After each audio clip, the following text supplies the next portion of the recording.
Je lis du livre de Matthieu chapitre 24 au verset 6 ce qui suit. Vous entendrez parler de guerre et de bruit de guerre. Gardez-vous d'être troublés, car il faut que ces choses arrivent, mais ce ne sera pas encore la fin. Prions. Seigneur, Jésus nous informe que vous entendrez parler de guerre et de bruit de guerre, mais ce ne sera pas encore la fin.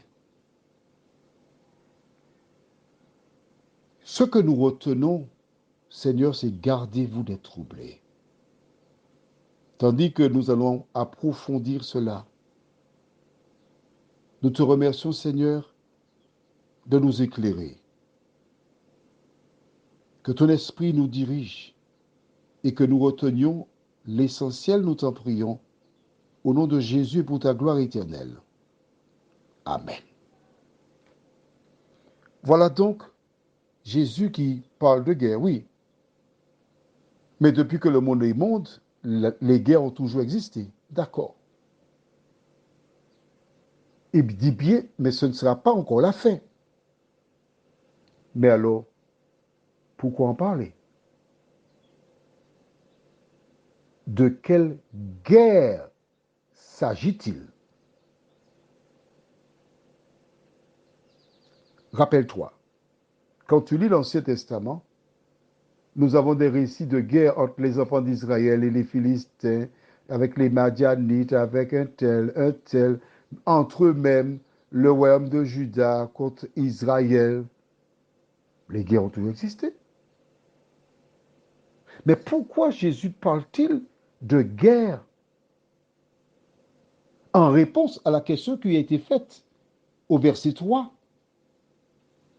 Il s'assit sur la montagne des Oliviers et les disciples vinrent en particulier lui faire cette question. Dis-nous quand cela arrivera-t-il et quel sera le signe de ton avènement et de la fin du monde? Et il parle en donnant des réponses à cette question, il parle de guerre. Donc forcément, ça ne peut pas être la guerre telle qu'il la connaissait. Il s'agit de nouveaux types de guerre inconnus contre laquelle nous ne pouvons rien. Et cette guerre, c'est le président de la République française, M. Emmanuel Macron, qui déclara « Nous sommes en guerre ». Il a répété à plusieurs reprises que celui qui a de l'intelligence comprenne ce qu'il a dit. S'il a annoncé à plusieurs reprises « Nous sommes en guerre », il a voulu éclairer les chrétiens qui lisent la Bible, qui savent que Jésus avait parlé d'une guerre. Mais il dit à ces personnes, à ces chrétiens, gardez-vous d'être troublés. Pourquoi dit-il gardez-vous d'être troublés? Parce qu'il sait que les gens auront peur. Les gens souffriront.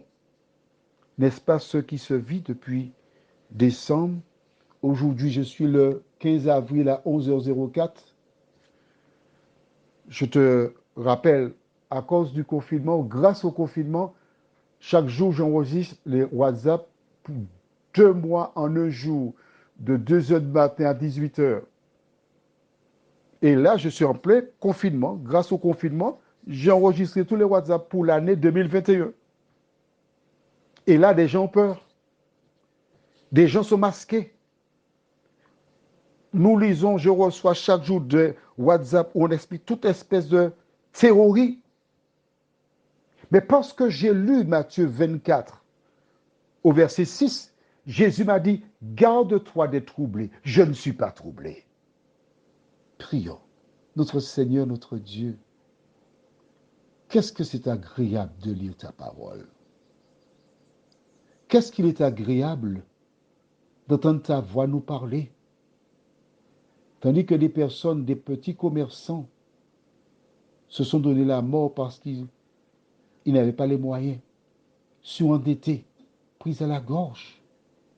Tandis que d'autres firent autre chose, Seigneur, ceux qui lisent la Bible, ceux qui l'acceptent comme parole de l'Éternel, n'avaient aucun problème. Merci pour ta parole, Seigneur. Continue de nous éclairer. Aide-nous chaque jour à marcher à la lumière de ta parole, nous t'en prions, au nom de Jésus pour ta gloire éternelle. Amen. Je te souhaite une bonne journée.